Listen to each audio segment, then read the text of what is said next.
What's up, everybody, and welcome back to Fireside Giants. I'm your host, Anthony Rivardo, and today joined by a very special guest here, the developer of the SPS Star Predictor Score, Zach Rogers. Now, if you guys didn't see it, I'm sure many of you did. We had a lot of questions about it in a recent live stream.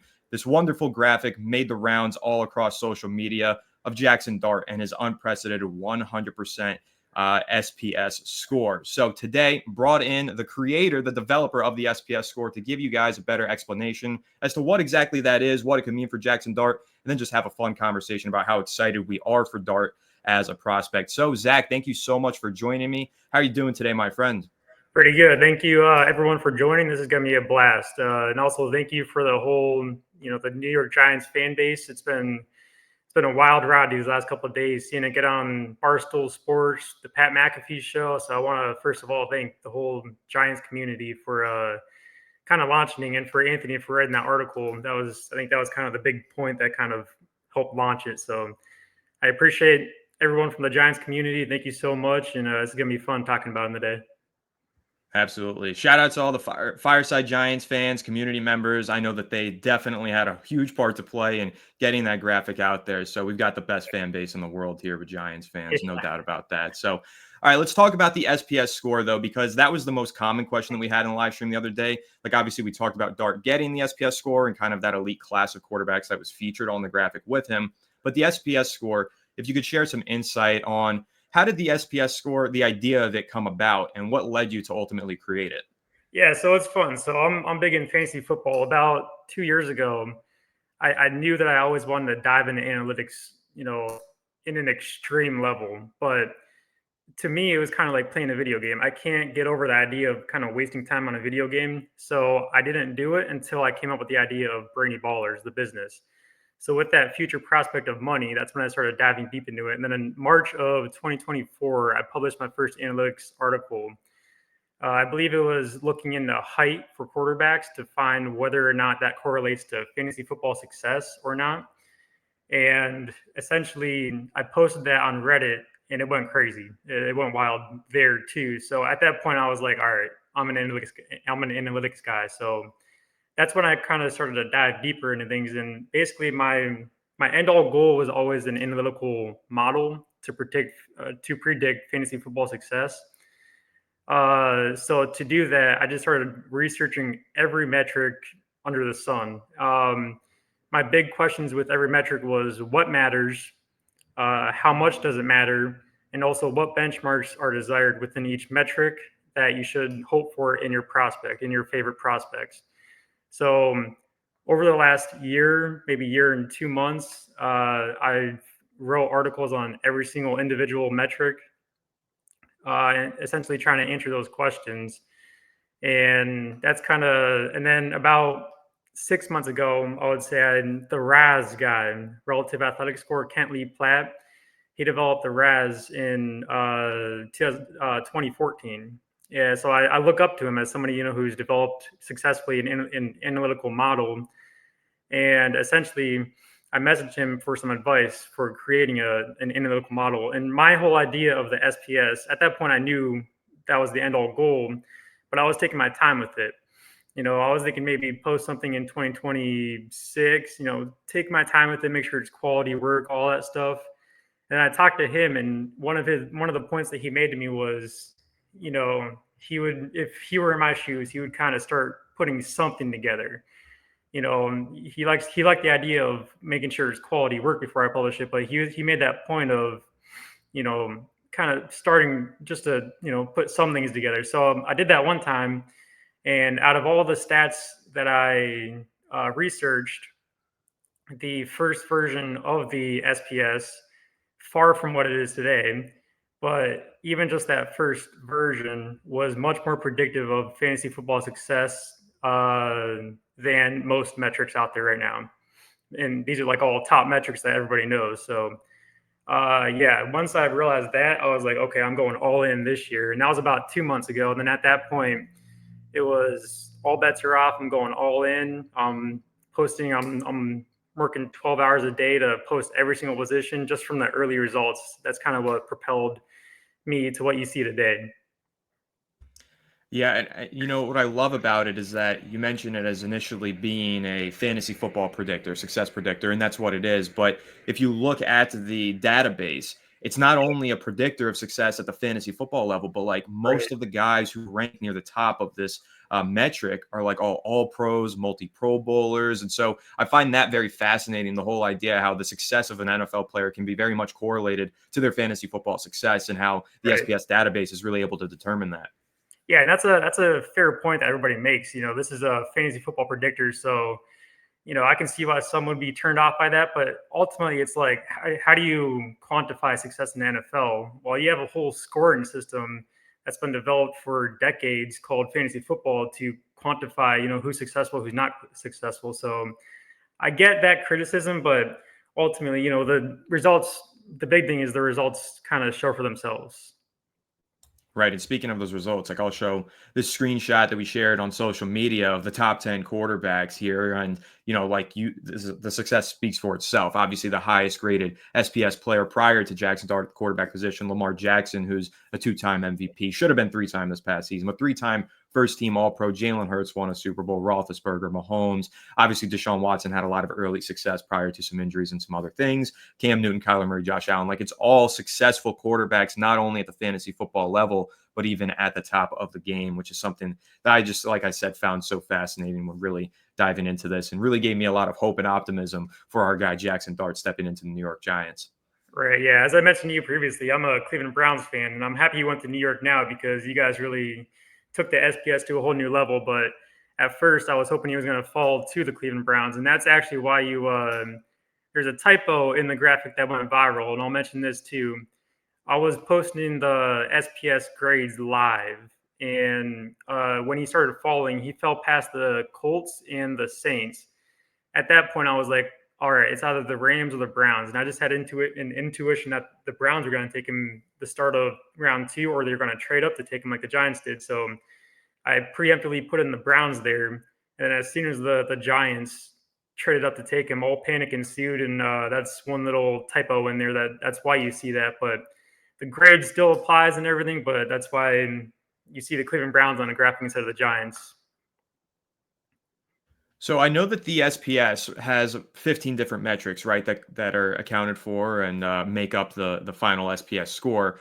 And to my knowledge, and hopefully you can kind of expand on this, where the player lands actually determines quite a bit about their score, right? Because it's not just, you mentioned height and some other metrics from the collegiate level that do translate over into the SPS, but a lot of it also is about where they land at the NFL and how that models their success for the future. Is that right? Yeah, exactly. So, as I was mentioning, I was posting articles for about a year. That's called the "Doesn't Matter" analytical series or the article series. So, one thing that I was curious about was, can you quantify landing spot via PFF team grades? And I found correlation in almost every position to their landing spot with PFF team grades. So quarterbacks are one of them. I'm not going to say exactly where the correlation is and what exactly the PFF team grade is. There's multiple there, but yeah, that's essentially how it was all just curiosity. So the two that I have to publish are Draft Capital and PFF Team Fit. That's because once again, I was posting them live. So as soon as a team is drafted on the NFL draft, I run the formula, I insert those two variables, and then that's when the formula is finalized, and then I publish it. So I have to, I don't have to necessarily, but I like to publish Draft Capital and PFF Team Fit. Those are the two that I do publish. So to answer your question there, yeah, there's 15 metrics in the quarterback SPS, and those are the two that I do publish. But everything else I kind of try to keep a little bit generic.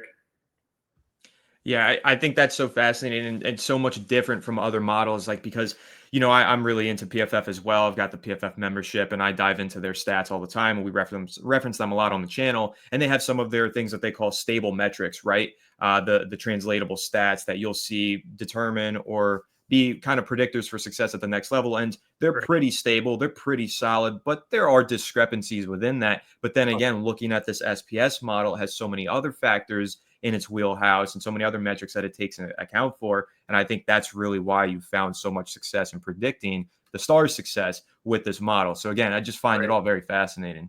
Yeah, I appreciate that. It's been a long year, so yeah, it's I appreciate that big time.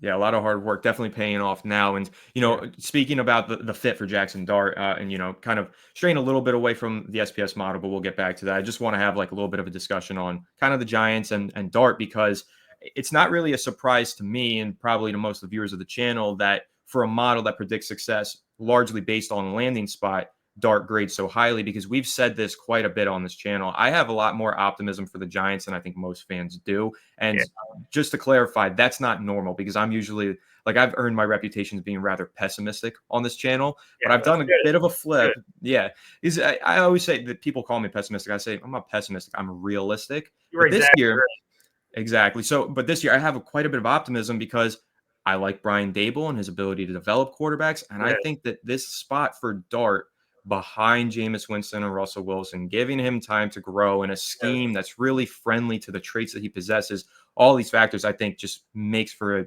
very nourishing environment for a quarterback with Jackson Dart's skill set. That's such a huge point too, because a lot of people are criticizing the Giants. Even if you do criticize the Giants, you have to realize that Dable is there, and who coached Josh Allen through his early career struggles. I mean, who was taking heat for 2 years for Josh Allen's career struggles, and saying he was going to be a bust, and then coached him through that and got him through that pivotal part of his career.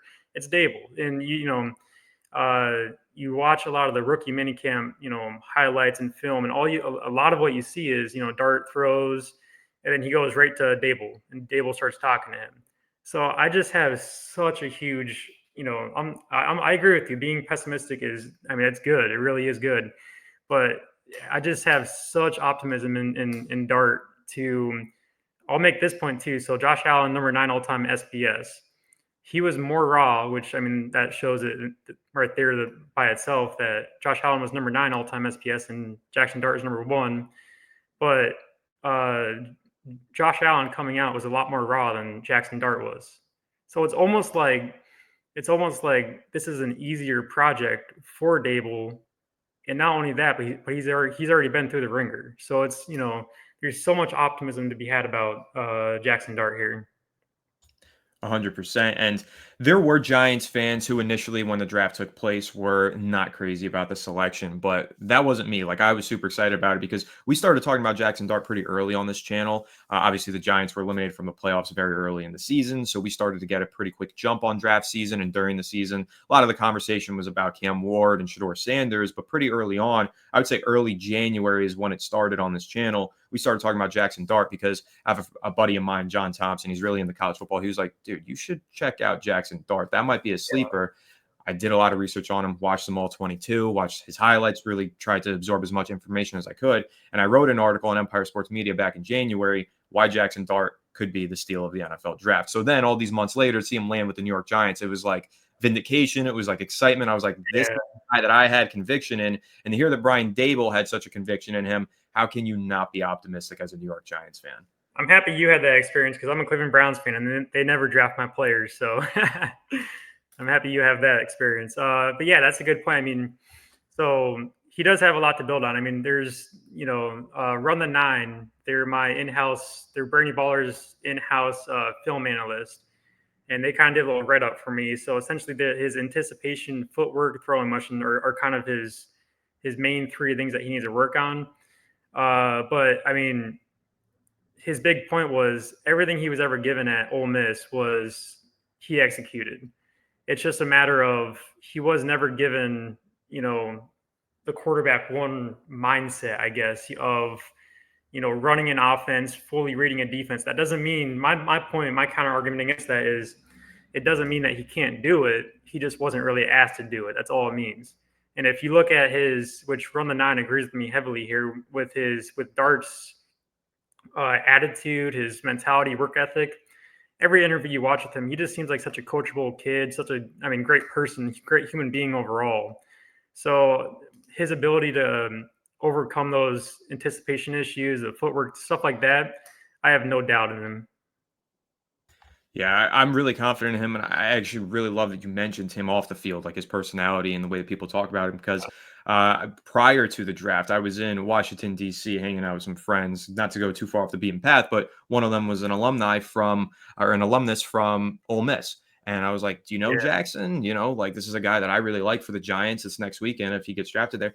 And they were like, "Listen, the sweetest kid, the nicest guy on campus. right. We're all going to be cheering for him no matter where he goes." And I was like, well, that's refreshing to hear. And so then when he finally got drafted by the Giants, I then texted that person who I was speaking to, and they happened to be at Ole Miss returning for that weekend. They were like, it's electric buzz here. We're so thrilled. We're all buying Giants jerseys. We can't wait to support Yeah, him. Just an Ole Miss legend over there. yeah, that's awesome. Yeah, he's the type of guy that you would go out and get a drink with. Exactly. I would love to go out and get a drink with Jackson Dart, that's for sure. Oh I yeah, just love let's do it. his personality, just the not to, overuse this term, but the aura that he has. Like he Right. really does have that kind of, just that feeling about him that we're always going to think back on Josh Allen because of Brian Dable and that connection, but you do see similarities, at least I do, Oh yeah, in Dart and Allen, and not only their playing styles and strengths and weaknesses, but really their personality types and the way that people and teammates really gravitate towards them and want to be led by them. right. Pat McAfee said it perfectly. He loves his moxie. That's exactly. Yeah, that's perfect. Yeah, that is perfect. That's a really good way to put it. Like even the clips where, he had some moments where he was pretty fired up on the sideline at Ole Miss, slamming helmets and screaming. And it's like after 6 years of Daniel Jones being very Yeah. quiet and reserved and kind of there's that one famous picture of Daniel Jones, the Seattle game, the I think it was a Monday night, he threw that pick six. He sits down on the bench and there's that famous picture of him holding his head Yeah. in his lap. And it's like, I don't ever want to see my quarterback photographed like that again. And I know that Jackson Oh, Dart won't be. yeah. Right. No, I agree with that. Yeah. So exciting times now for Giants fans, again, especially considering the environment that Dart's stepping into. But let's go back into this SPS score once again. I'll bring up this graphic. And again, I know a lot of our fans have already seen this graphic. We posted it in the community page and on Fireside Giants Instagram as well. Wonderful graphic developed by you and your team that really highlights the success predictor model and the success that the model has had predicting success for all Yeah. of these top quarterbacks. So, if you could speak to it, Jackson Dart with the 100, if there's anything that you feel really differentiated him and helped him achieve so highly on this model, what kind of would you circle for Giants fans? So overall, I mean, I looked into it just before this podcast. So like I said, there's 15 metrics in the quarterback SPS. I mean, I think everybody can kind of assume that if you get 100, you pretty much excelled at almost every metric. There's really only two that he did not excel at. One of them is a physical attribute. I'll say that much. It's a physical attribute that isn't really referred to a whole lot. And another one, I'm going to keep that one kind of generic. I believe that one was actually the one that a part of each of these SPS models for each position. Just out of curiosity, I kind of invented some metrics myself, gauging off of other metrics. I kind of invented my own. It's kind of the secret sauce, I would call it, for the SPS. And the other metric is what he did not excel at. So there's two there, but 13 out of 15. I mean, that's why he has 100. That's why these are all relative grades too. So that's why if you look at the SPS all-time table, that's why Lamar went down to a 99 for the SPS grade now. And there's another column for the SPS all-time where essentially it encapsulates their SPS grade when they came out into the NFL. So that's why Lamar went down to a 99. And so whenever there's going to be a next 100 above Jackson Dart, he'll just move down to a 99. They're all relative grades. But the point I'm making is collectively, he excelled at all the stats that matter the most, more than every other quarterback prospect ever. Well, I'm sorry, since 2003. I'll say that much. Right.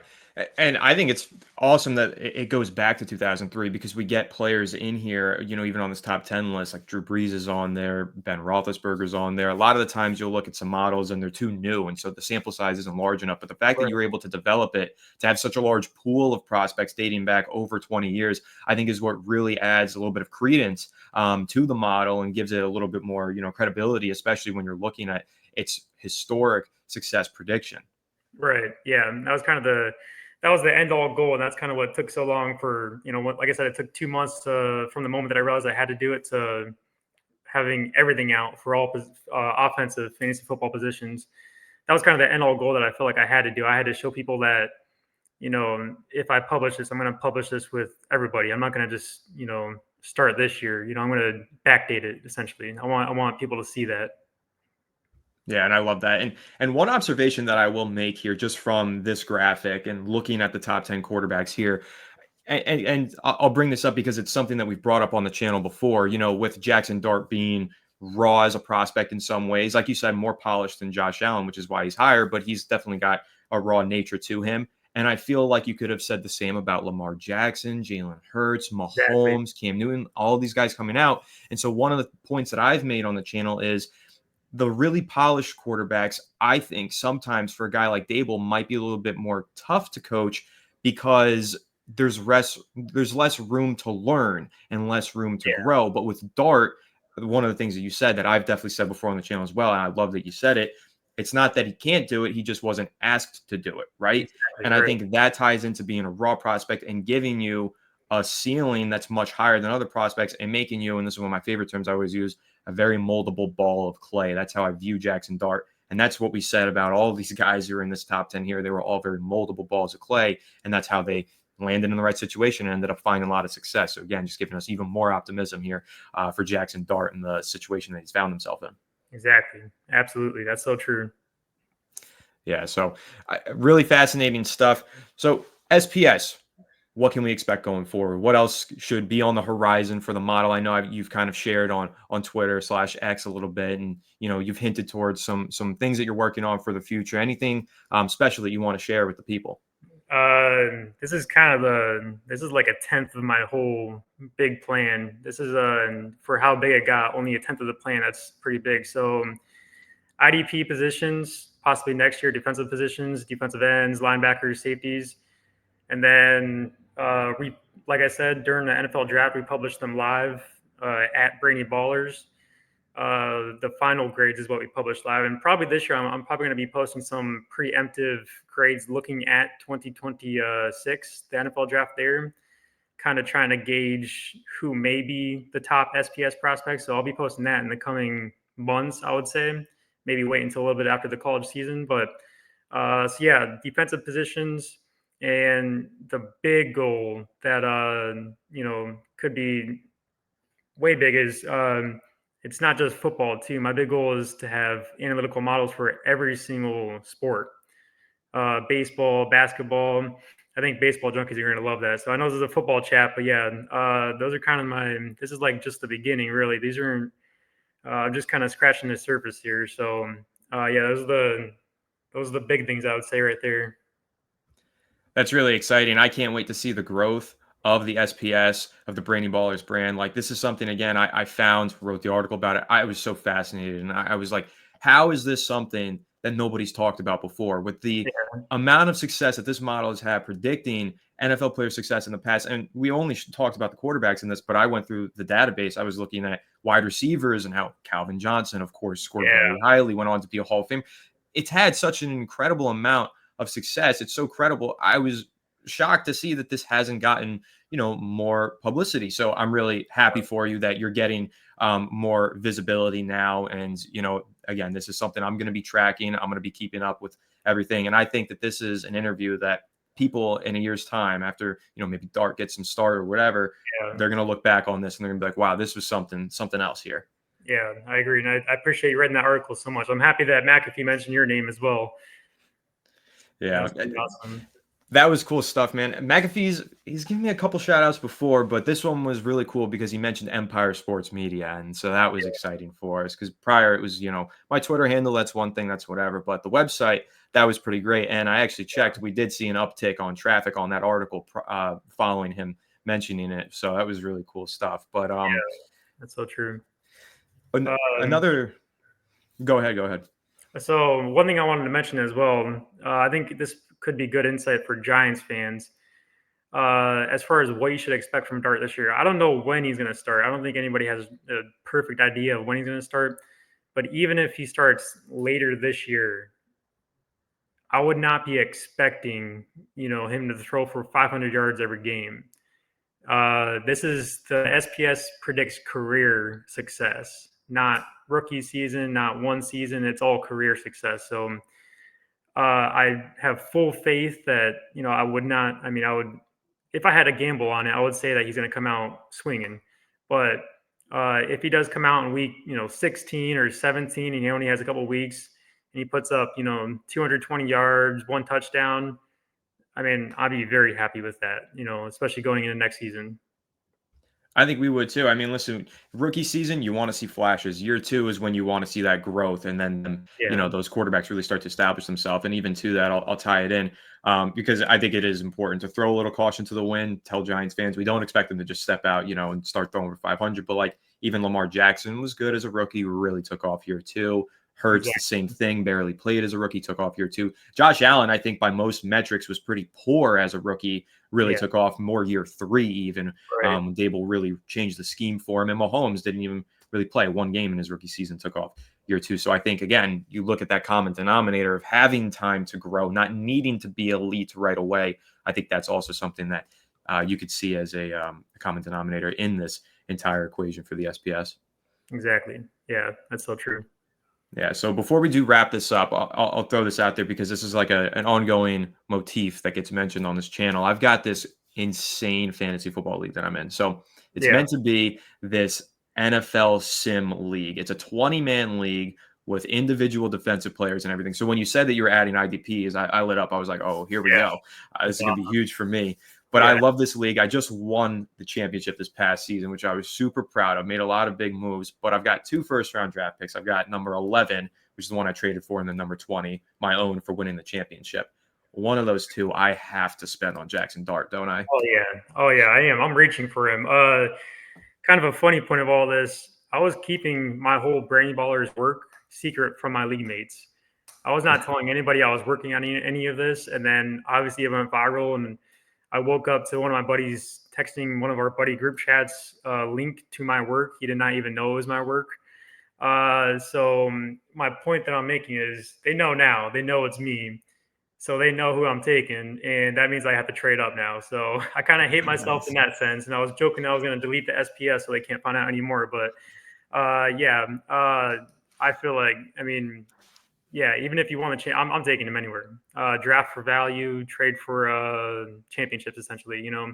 So that's where that's what I'm doing. All my leagues, I'm taking Dart. Yeah, I think I'm gonna reach on him as well because my quarterback's in this dynasty league. Dak Prescott is a good starter. Stafford, old, coming to the end of his career. I need Yeah, somebody young in there, and so I was like looking at this rookie quarterback class. I was like, do I wait for next year? But now, seeing this SPS model, I'm like, I got to go for my boy, New York yeah. Giants. I've got neighbors too, so the quarterback receiver stack. It only makes sense. I Oh got to yeah, go ahead and get Dart. really. Yeah, that makes perfect sense then. Yeah, absolutely. So, again, really can't thank you enough for coming on here. I really view this as one of these interviews that is going to do so well long term. Like, I think this is one of the videos on the channel that's going to get some legs next year and as we go, because this SPS model, once again, I'm amazed that it hasn't gotten more visibility. And I think that's the visibility that's starting to get now is really just the beginning. I think what you're doing is incredible work. I love analytics, as most people who follow this channel know. Like, I love sinking my teeth into metrics that are more than just like the face value stats, really diving deeper into the game of football. And I know that's something that a lot of Giants fans who view this channel really appreciate. So I'm sure Yeah. they're really going to be excited to hear all the fun stuff that you had to share. And so once again, thank you so much for joining me with this discussion. Yeah, thank you once again. Thank you, all Giants, the Giants fan base. I think I'm going to be looking back on this and being, start buying some Giants jerseys or something here soon. So I appreciate everyone so much. I appreciate you writing that article. That seriously, I couldn't thank you guys enough. That's huge for me. So I can't tell you how much perseverance and pain went into building out the SPS. So seriously, that's that hit me right in the heart, guys. Appreciate it so much. Awesome, man. Wishing you the absolute most success. And speaking of the Giants jerseys, I think we got to get some Dart jerseys, right? Like, I know that Oh I'm going to yeah, be oh getting I am, mine. So I am, well, no doubt. yeah, it's going to be awesome. So hopefully we'll have you back on the channel maybe this time next year again. Depending on who the Giants draft, or we'll maybe check in on Dart, whatever. We'll find a reason to have you back on here. And when we do, we'll both be rocking some Jaxson Dart jerseys. I will be. No doubt about it. I'll be back. Sounds good, man. Can't wait to have you back. So before we do end this, where can the people find you? How can they learn more about the SPS model? So brainyballers.com, that's where all the articles are listed. A large proportion of my articles or all my metrics are released in a database called Doesn't Matter. If you go on my website, the top there you'll see analytics. That's where a lot of the metrics are housed. You can use it to educate yourself on which metrics matter, which metrics don't, and what you should look for within each metrics and how much each metric matters, all that stuff. You can find that there. On X, Brainy Ballers. I'm on Facebook, IG. Mainly I'm on X though, so that's kind of the main one there. But yeah, brainyballers.com. You can find the SPS. It's all housed there. There's a toolbar. In the top toolbar, there's a SPS link. So you can find the SPS there, and yeah, that's the main. Awesome stuff. Love it. And all that stuff will be pinned down below in the description box and in the pinned comment of this episode. So, guys, make sure you do go check out Brainy Baller's website, the X account, and everything, and go sink your teeth into what really is a fantastic model with the SPS database. So, once again, Zach, thank you so much for joining me. And to all the Giants fans tuning in, thank you, everybody. Make sure to leave a like if you enjoyed, subscribe if you're new, ring the bell, comment your thoughts down below, spread your Jaxson Dart hype down below in the comment section. And we'll catch you all in the next one. Have a good one. And let's go New York Giants.